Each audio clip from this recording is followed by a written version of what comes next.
I know exactly what it looks like to feel like you're winning while secretly wondering if you're wasting your life. See, you've done the journaling, you've done the meditating, the coaching, the trying. You've done it all. But every time you sit down and finally do the thing, your body tenses up, your chest starts to tighten, your brain starts buzzing.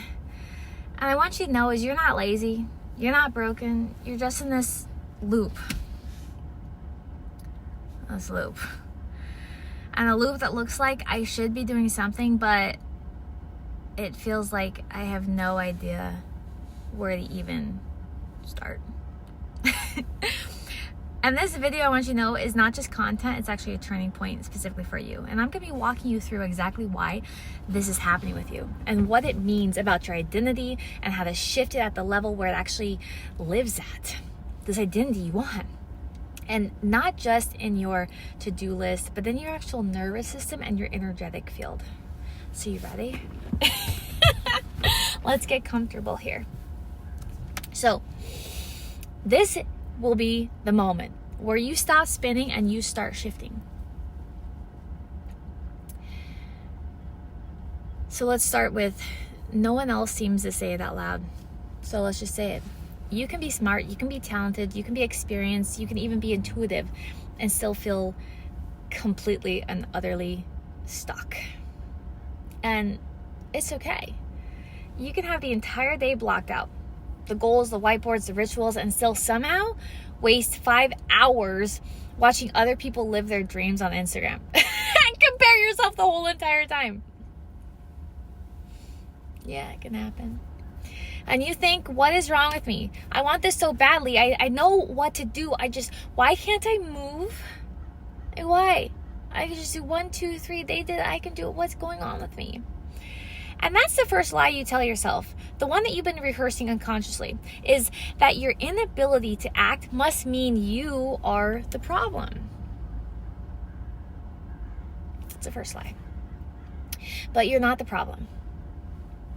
You're just entangled in this pattern, this holding pattern.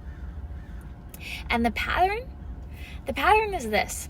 Every time you try to move forward, your body, not your brain, floods with all these old emotions you've repeated most often as far as guilt, pressure, not good enough, confusion, obligation, letting people down, letting yourself down. And why? Because emotions are just chemicals, and your body gets addicted to these chemicals. Just like it would get addicted to sugar, caffeine, or cortisol, your body literally can get addicted to guilt. So what you do is you try to take a new action, but your body is still living in this past identity that it's became addicted to. And it doesn't feel safe. It doesn't feel safe to step into the future you. So instead, it just keeps you spinning. List making, researching, performing, but never really landing. And no one really knows this except for you. Does this sound familiar? I want you to know you're not confused and you're not disorganized, although it might look like it. You're just experiencing this identity dissonance. That's it. And what that means is the woman you've trained yourself to be is in conflict with the woman that you're actually becoming. Your past self is here, and this is the woman that you're becoming is here. And you've trained yourself to always be the one who's always busy, always fixing, always needed. You're the one everyone goes to for everything. You're the one holding it all up. But now you're craving a life where you are inspired, not obligated. You are joyful, not responsible for everyone else's emotional, financial, mental stability. You're tired. And your system doesn't know how to handle that quite yet. It says, wait, if I stop performing, will I still be worthy? Will people still love me? Will I even know who I am if I stop taking care of everyone around me? So what do? I'll tell you what you do. You pause. You stall. You pretend to be productive by researching more, preparing more, thinking harder, but it never actually creates any momentum that you want. You just start getting harder and harder and harder on yourself. Silently. And you don't want to fail. But even more than that, you don't want to be seen succeeding if you still secretly feel like you haven't earned it yet. Because everyone out there thinks you walk in water, everything you touch turns to gold. But let's bring in a little bit of science here so you know this isn't just emotional. So I want you to know this. According to research, by the time you're in your 30s, over 90% of your thoughts are just recycled programs, repeated from the day before, and the day before, and the day before, and the day before. So you're not choosing your confusion.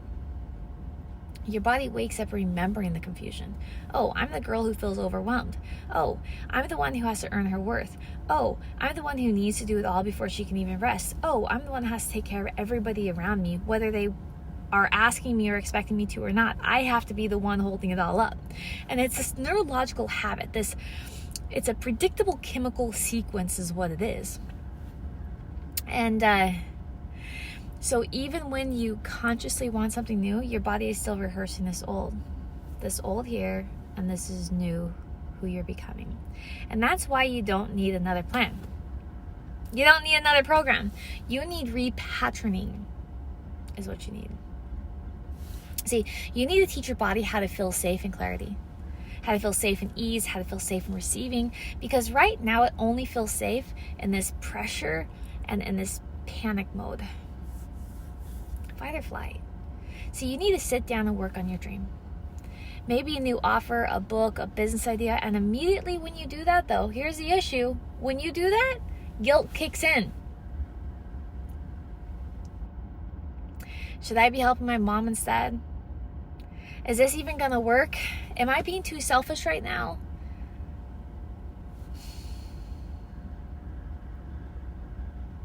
Now your body thinks this is an emotional cocktail, and your body thinks this is normal. So it reinforces those thoughts with even more chemicals, which reinforces the thoughts, which makes you feel even more stuck.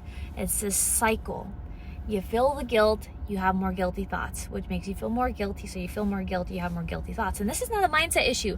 This is a chemistry issue, which, by the way, we can solve. But I want you to know the only way to break it is to teach your body to crave something that is different.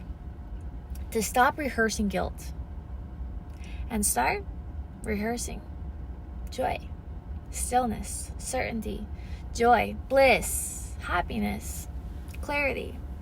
And that doesn't happen through effort. I want you to know up front, it happens through awareness and frequency.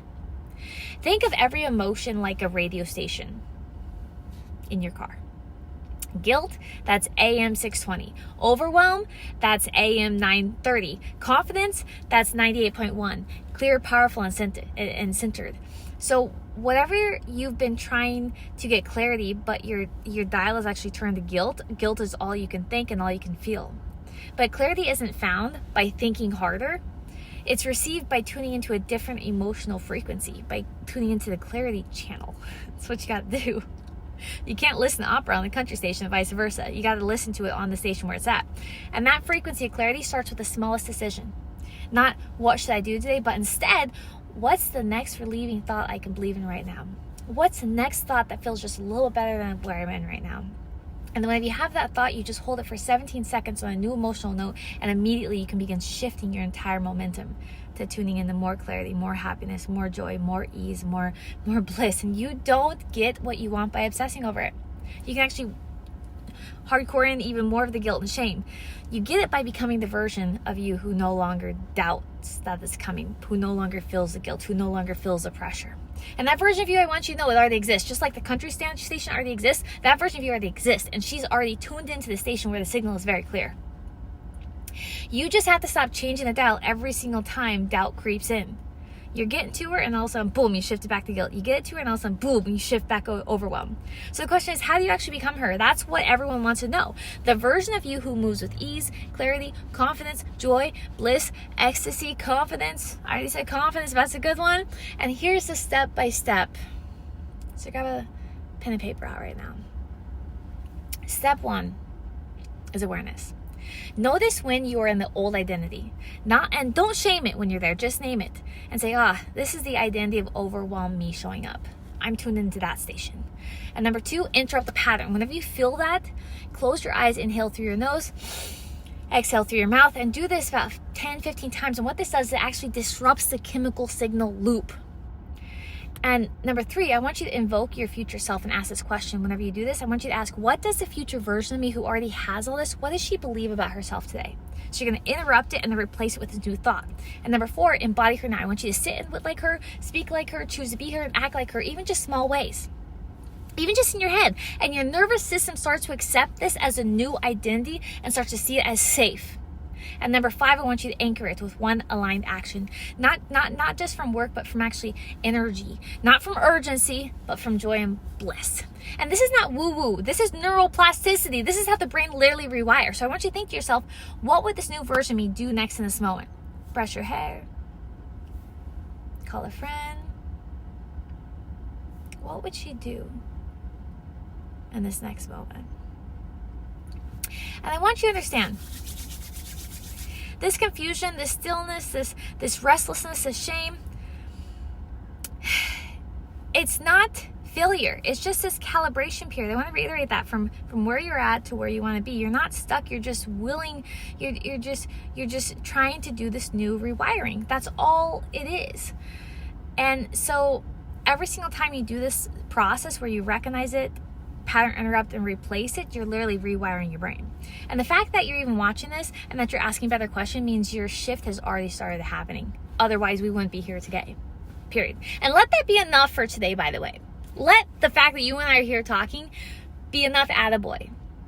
So here's another exercise I want to give you. I want you to close your eyes. I want you to breathe.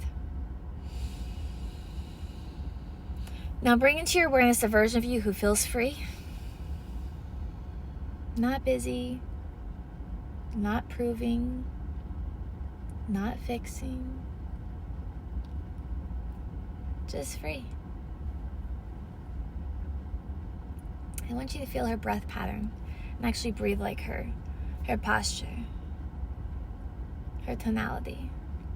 And I want you to ask her again, what do I want to do today if I was her? And just listen. And then ask her, what's one thing that would come naturally to me if I were her? Not because it's productive, but because it's aligned, because it feels good. And I want you to do that as her. Not because you're trying to become her, but because you already are her. Her. You are not here to be overwhelmed. You are not here to fix everyone. You are not here to earn your worth through struggle.